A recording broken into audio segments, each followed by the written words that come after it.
Hi hello ನಮಸ್ಕಾರ, welcome back to my YouTube channel. ಅರೆ ಅರೆ ಏನಿದು ಹೊಸ ದಾಳಿ ಎದೆಯಲಿ ಕಾದಾಟ. ನೀವೆಲ್ಲ ಆಲ್ರೆಡಿ ತಮ್ಮನೇಲಿ ನೋಡ್ರೆ ಹಾಗೆ ಹನುಮ ಜಯಂತಿ ಪ್ರಯುಕ್ತ ನನ್ನ ಮನೇಲಿ ನಾನು ಆಂಜನೇಯನ ಪೂಜೆ ಮಾಡೋಕ್ಕೆ ಆಸ್ ಯೂಶುವಲ್ ಬೆಳಗ್ಗೆ ಬ್ರಾಹ್ಮಿ ಮುಹೂರ್ತದಲ್ಲಿ ಎದ್ಬಿಟ್ಟು ಅಂದರೆ 4 ಗಂಟೆಗೆ ಎದ್ಬಿಟ್ಟು ನನ್ನ ದೈನಂದಿನ ಕಾರ್ಯಗಳನ್ನೆಲ್ಲ ಮುಗಿಸ್ಬಿಟ್ಟು 4:45 ಆಗಿತ್ತು ನಾನು ಪೂಜೆ ಸ್ಟಾರ್ಟ್ ಮಾಡಿದಾಗ. ತುಂಬ ಜನ ತಲೆಯಲ್ಲಿ ಒಂದು ಪ್ರಶ್ನೆ ಬಂದಿರುತ್ತೆ, ಈ ಒಂದು ಹನುಮ ಜಯಂತಿನ ವರ್ಷದಲ್ಲಿ 2 ಸಲ ಯಾಕೆ ಆಚರಣೆ ಮಾಡ್ತಾರೆ ಅಂತ. ಯಾಕೆ ಅನ್ನೋದನ್ನ ಇವತ್ತಿನ ವಿಡಿಯೋದಲ್ಲಿ ನಾನು ನಿಮಗೆ ಹೇಳ್ತೀನಿ, ಎಲ್ಲೋ ಮಿಸ್ ಮಾಡದೆ ವಿಡಿಯೋ ಪೂರ್ತಿಯಾಗಿ ನೋಡಿ. ವರ್ಷದಲ್ಲಿ 2 ಸಲ ಹನುಮ ಜಯಂತಿ ಆಚರಣೆ ಮಾಡ್ತಾರೆ. ಯಾಕೆ ಅಂದ್ರೆ ಕಾರ್ತಿಕ ಮಾಸದ ಕೃಷ್ಣ ಪಕ್ಷದ ಚತುರ್ದಶಿ ಎಂದು ಹನುಮ ಜನಿಸಿದ್ದು. ಹನುಮ ಜಯಂತಿಯನ್ನ ಚೈತ್ರ ಮಾಸದಲ್ಲೂ ಕೂಡ ಆಚರಿಸಲಾಗುತ್ತೆ. ವರ್ಷದಲ್ಲಿ 2 ಸಲ ಹನುಮ ಜಯಂತಿನ ಆಚರಿಸಕ್ಕೆ ಕಾರಣ ಏನು ಅಂತ ಅಂದ್ರೆ, ವಾಲ್ಮೀಕಿ ರಾಮಾಯಣದ ಪ್ರಕಾರ ಕಾರ್ತಿಕ ಮಾಸದ ಕೃಷ್ಣ ಪಕ್ಷದ ಚತುರ್ದಶಿ ತಿಥಿ ಎಂದು ಹನುಮ ಜನಿಸಿದನು. ಇದನ್ನೇ ಆಂಜನೇಯನ ಜನ್ಮದಿನ ಅಂತ ಹೇಳಲಾಗತ್ತೆ. ಮತ್ತೊಂದು ದಂತಕಥೆಯ ಪ್ರಕಾರ ಚೈತ್ರ ಮಾಸದ ಹುಣ್ಣಿಮೆಯ ದಿನದಂದು ಆಂಜನೇಯನ ಅಂದ್ರೆ ಹನುಮ ಜಯಂತಿಯನ್ನ ಆಚರಿಸಲಾಗತ್ತೆ. ಒಂದೊಮ್ಮೆ ಹನುಮಂತನು ತನ್ನ ಬಾಲ್ಯದಲ್ಲಿ ಹಸಿದಿದ್ದಾಗ ಸೂರ್ಯ ದೇವನು ಹಣ್ಣಿನಂತೆ ಕಾಣುತ್ತಿದ್ದನು. ಸೂರ್ಯನನ್ನ ತಿನ್ನೋಕೆ ಓಡಲು ಪ್ರಾರಂಭಿಸ್ತಾನೆ. ಸೂರ್ಯನ ಬಳಿ ಹೋಗಿ ಅದನ್ನ ನುಂಗೋಕು ಪ್ರಯತ್ನಿಸ್ತಾನೆ. ಆಗ ಇಡೀ ಭೂಮಿ ಕತ್ತಲಿಂದ ಆವರಿಸುತ್ತೆ. ಈ ಒಂದು ವಿಷಯ ಇಂದ್ರದೇವನ್ಗೆ ತಿಳಿಯುತ್ತೆ. ಯಾವುದೇ ಕಾರಣಕ್ಕೂ ಸೂರ್ಯನ ನುಂಗೋಕೆ ಬಿಡಬಾರ್ದು ಅಂತ ಹನುಮಂತನಿಗೆ ಜೋರಾಗಿ ಹೊಡಿತಾನೆ. ಆಗ ಹನುಮಂತನು ಒಮ್ಮೆಗೆ ಕೆಳಗಡೆ ಬೀಳ್ತಾನೆ. ಹನುಮಂತನ ತಂದೆ ವಾಯುದೇವನ್ಗೆ ಈ ವಿಷಯ ತಿಳಿಯುತ್ತೆ. ಕೋಪಗೊಂಡು ವಾಯುದೇವ ಬ್ರಹ್ಮಾಂಡದಲ್ಲಿರೋ ಗಾಳಿನ ನಿಲ್ಲಿಸ್ತಾನೆ. ಭೂಮಿ ಮೇಲೆ ಗಾಳಿ ಇಲ್ಲದ ಕಾರಣ ಯಾರಿಗೂ ಬದುಕೋಕೆ ಸಾಧ್ಯ ಆಗ್ಲಿಲ್ಲ. ಆಗ ಬ್ರಹ್ಮದೇವ ತನ್ನ ಕೋಪನ ಕಡಿಮೆ ಮಾಡಿಕೊಂಡು ಆಂಜನೇಯನಿಗೆ ಜೀವವನ್ನ ಕೊಡ್ತಾನೆ. ಹೀಗೆ ಚೈತ್ರ ಮಾಸದ ಹುಣ್ಣಿಮೆ ದಿನದಂದು ಹನುಮಂತನಿಗೆ ಹೊಸ ಜೀವನ ಸಿಗುತ್ತೆ. ಈ ಒಂದು ಕಾರಣಕ್ಕಾಗಿ ಪ್ರತಿ ವರ್ಷ ಚೈತ್ರ ಮಾಸದ ಶುಕ್ಲ ಪಕ್ಷದ ಹುಣ್ಣಿಮೆಯ ದಿನದಂದು ಹನುಮ ಜಯಂತಿನ ಆಚರಿಸಲಾಗತ್ತೆ. ನಾನಿಲ್ಲಿ 11 ವೀಳ್ಯದೆಲೆಗಳನ್ನ ತಗೊಂಡು ಪ್ರತಿಯೊಂದು ಎಲೆಗಳ ಮೇಲೆ ಶ್ರೀರಾಮ ಅಂತ ಕೇಸರಿಯಿಂದ ಬರೆದ್ಬಿಟ್ಟು ಹಾರ ಮಾಡ್ಕೊಳ್ತಾ ಇದ್ದೀನಿ. ಯಾಕಂದರೆ ಆಂಜನೇಯನಿಗೆ ವೀಳ್ಯದೆಲೆ ಅಂದರೆ ತುಂಬ ಇಷ್ಟ. ಯಾಕೆ ಅಂತ ಹೇಳ್ತೀನಿ ಕೇಳಿ. ಅದಕ್ಕೂ ಮುಂಚೆ ಅದ್ರ ಮೇಲೆ ಶ್ರೀರಾಮ ಅಂತ ಬರೆಯೋಕೆ ಕಾರಣ, ಶ್ರೀರಾಮ ಅನ್ನೋ ಹೆಸರು ಕೇಳಿದ್ರೇನೆ ಆಂಜನೇಯನ್ಗೆ ಖುಷಿ. ಅದಕ್ಕೂ ವೀಳ್ಯದೆಲೆ ಮೇಲೆ ಅಂತೂ ಇನ್ನೂ ಖುಷಿ. ಯಾಕಂದ್ರೆ ಒಮ್ಮೆ ಸೀತಾದೇವಿ ಹನುಮಂತನಿಗೆ ಆಭರಣಗಳನ್ನ ಕೊಡೋಕೆ ನೋಡ್ತಾಳೆ. ಅದನ್ನೆಲ್ಲ ತಗೊಳ್ದೆ ಹನುಮಂತ ಹೇಳ್ತಾನೆ, ನನಗೆ ಶ್ರೀರಾಮನ ಸ್ಮರಣೆ ಸಾಕು ಅಂತ. ಅದರ ಪ್ರತೀಕವಾಗಿ ಹನುಮಂತನಿಗೆ ವೀಳ್ಯದೆಲೆನ ಅರ್ಪಿಸ್ತಾರೆ.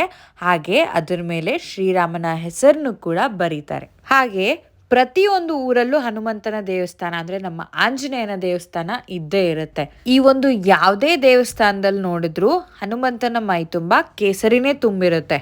ಹನುಮಂತನ ಮುಗ್ಧ ಭಕ್ತಿಗೆ ಹಾಗೂ ಪ್ರಭು ಶ್ರೀರಾಮಚಂದ್ರನ ಮೇಲಿರುವ ಅಪಾರವಾದ ಪ್ರೀತಿಗೆ ಸಾಕ್ಷಿ ಎಂಬಂತೆ ಕೇಸರಿ ಸಿಂಧೂರದ ಕಥೆಯೊಂದು ತ್ರೇತಾಯುಗದ ರಾಮಾಯಣದ ಕಾಲದಲ್ಲಿ ಉಲ್ಲೇಖಗೊಂಡಿದೆ. ಪ್ರತಿದಿನ ಸೀತಾದೇವಿಯು ಆಕೆಯ ಹಣೆ ಮೇಲೆ ಸಿಂಧೂರನ್ನ ಹಚ್ಕೊಳ್ತಾ ಇರೋದನ್ನ ಹನುಮಂತ ನೋಡ್ತಿರ್ತಾನೆ. ಹೀಗಿರುವಾಗ ಒಂದು ದಿನ ತನ್ನ ಕುತೂಹಲ ತಡಿಲಾರ್ದೆ ಹನುಮಂತನು ಸೀತಾದೇವಿಯನ್ನ ಕೇಳ್ತಾನೆ, ಮಾತೆ, ಪ್ರತಿದಿನ ನೀವ್ ಯಾಕೆ ಹಣೆಗೆ ಸಿಂಧೂರನ ಹಚ್ತಾ ಇದ್ದೀರಾ ಅಂತ ಕೇಳ್ತಾನೆ. ಸೀತಾದೇವಿಯು ಹೇಳ್ತಾಳೆ, ಪ್ರಭು ಶ್ರೀರಾಮನ ಆರೋಗ್ಯ, ಆಯುಷು ಹಾಗೂ ಉನ್ನತಿಗಾಗಿ ಹಣೆಗೆ ಸಿಂಧೂರನ ಹಚ್ತೀನಿ ಅಂತ ಹೇಳ್ತಾಳೆ. ಇದನ್ನ ಕೇಳಿದಂತ ಹನುಮಂತನು ಶ್ರೀರಾಮನ ಆಯಸ್ಸು, ಆರೋಗ್ಯ ಈ ಒಂದು ಚಿಟಿಕೆಯ ಸಿಂಧೂರದಲ್ಲಿದೆ ಅಂತ ಆದ್ರೆ ನಾನ್ಯಾಕೆ ಈ ಒಂದು ಕೇಸರಿ ಸಿಂಧೂರವನ್ನ ಶರೀರದ ತುಂಬಾ ಹಚ್ಕೊಂಡ್ರೆ ನನ್ನ ಇಷ್ಟ ದೇವರಾದ ಶ್ರೀರಾಮ ಪ್ರಭು ಅಮರರಾಗಿರ್ತಾರೆ ಅಂತ ಆತರ ಯೋಚಿಸಿ ತನ್ನ ಶರೀರದ ತುಂಬಾ ಹನುಮಂತನು ಕೇಸರಿ ಸಿಂಧೂರನ್ನ ಹಚ್ಕೊಳ್ತಾನೆ. ಇದಿಷ್ಟು ಹನುಮಂತನ ಬಗ್ಗೆ ಅಂದ್ರೆ ನನ್ನ ಆಂಜನೇಯನ ಬಗ್ಗೆ ನನಗೆ ಗೊತ್ತಿರುವಂತ ಕೆಲವೊಂದು ಮಾಹಿತಿಗಳನ್ನ ನಿಮ್ಮ ಹತ್ರ ಹೇಳ್ಕೊಂಡಿದ್ದೀನಿ. ನಾನು ಈ ಒಂದು ಆಂಜನೇಯನ ಫೋಟೋ ತಗೊಂಡಿದ್ದು ಅಂಜನಾದ್ರಿಲಿ ಎಲ್ರಿಗೂ ಗೊತ್ತಾಗಿರುತ್ತೆ ಅಂತ ಅನ್ಕೊಂಡಿದ್ದೀನಿ. ಆ ಒಂದು ಆಂಜನೇಯನ ಫೋಟೋ ನೋಡಿದ ಕೂಡಲೇ ಎಲ್ಲಿದು ಇದು ಅಂತ. ಅಂಡ್ ಕಳೆದ ಒಂದು ತಿಂಗಳಿಂದ ನಾನು ಹೋದಾಗ ತಗೊಂಡಿದ್ದು. ಅಂಡ್ ಆ ಒಂದು ಜಾಗಕ್ಕೆ ಹೋದಾಗ ನನಗೆ ಯಾವುದೋ ಒಂದು ಕಡೆಯಿಂದ ಪಾಸಿಟಿವ್ ವೈಬ್ಸ್, ಪಾಸಿಟಿವ್ ಎನರ್ಜಿ ಸಡನ್ನಾಗಿ ಬರುತ್ತೆ. ಅಂಡ್ ನಾನು ತುಂಬ ಸಲ ಅಂದರೆ ಏನೋ ಅಂದ್ಕೊಂಡೇ ಹೋಗಿರಲ್ಲ, ಕೆಲವೊಂದು ಆಗಿರುತ್ತೆ.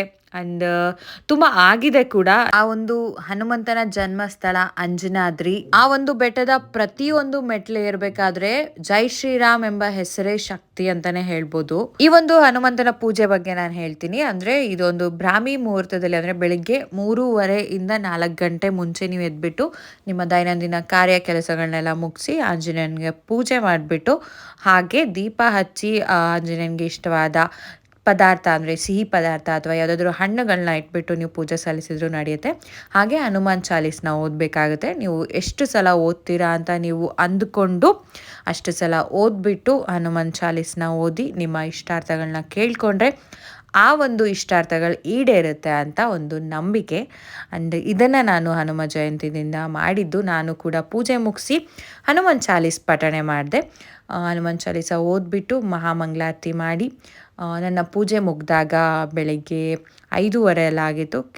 ಸ್ವಲ್ಪ ತಡ ಆಯಿತು, ಆದರೂ ಪ್ರಾಬ್ಲಮ್ ಇಲ್ಲ. ಆ್ಯಂಡ್ ಪೂಜೆ ತುಂಬ ಚೆನ್ನಾಗಾಯಿತು, ನಂಗೆ ಅದು ಖುಷಿ ಆಯಿತು. ಈ ಒಂದು ಹನುಮ ಜಯಂತಿನ ಕೆಲವೊಬ್ಬರು ಹನುಮಂತನ ರಥ ಅಂತಲೂ ಕರೀತಾರೆ. ಆ್ಯಂಡ್ ಅಷ್ಟೇ, ನಾನೇನಾದರೂ ಹೇಳಿರೋದ್ರಲ್ಲಿ ತಪ್ಪಿದ್ರೆ ಕಮೆಂಟ್ ಮಾಡಿ ತಿದ್ಕೊಳ್ತೀನಿ. ಆ್ಯಂಡ್ ನಿಮಗೆ ಈ ಒಂದು ವಿಷಯ ಇಷ್ಟ ಆಗಿದೆ, ಈ ಒಂದು ಮಾಹಿತಿ ನಿಮಗೆ ಇಷ್ಟ ಆಗಿದೆ ಅಂತ ಅಂದ್ಕೊಂಡಿದ್ದೀನಿ. ನನಗೆ ಗೊತ್ತಿರೋಷ್ಟು ನಿಮ್ಮ ಹತ್ರ ಹಂಚ್ಕೊಂಡಿದ್ದೀನಿ. ಹಾಗೆ ಯಾರೆಲ್ಲ ಇವತ್ತು ಹನುಮ ಜಯಂತಿಯ ಪೂಜೆ ಮಾಡಿದ್ದೀರಾ ಕಮೆಂಟಲ್ಲಿ ತಿಳಿಸಿ. ಆ್ಯಂಡ್ ನೀವು ಯಾರಾದರೂ ಹನುಮಂತನ ಭಕ್ತರಾಗಿದ್ದರೆ ಜೈ ಶ್ರೀರಾಮ್ ಅಂತ ಕಮೆಂಟಲ್ಲಿ ಬರೆಯೋದನ್ನ ಮರಿಬೇಡಿ. ಹಾಗೆ ಆಂಜನೇಯ ಎಲ್ರಿಗೂ ಒಳ್ಳೇದು ಮಾಡಲಿ, ಒಳ್ಳೇದಾಗಲಿ ಕೂಡ. ಜೈ ಶ್ರೀರಾಮ್.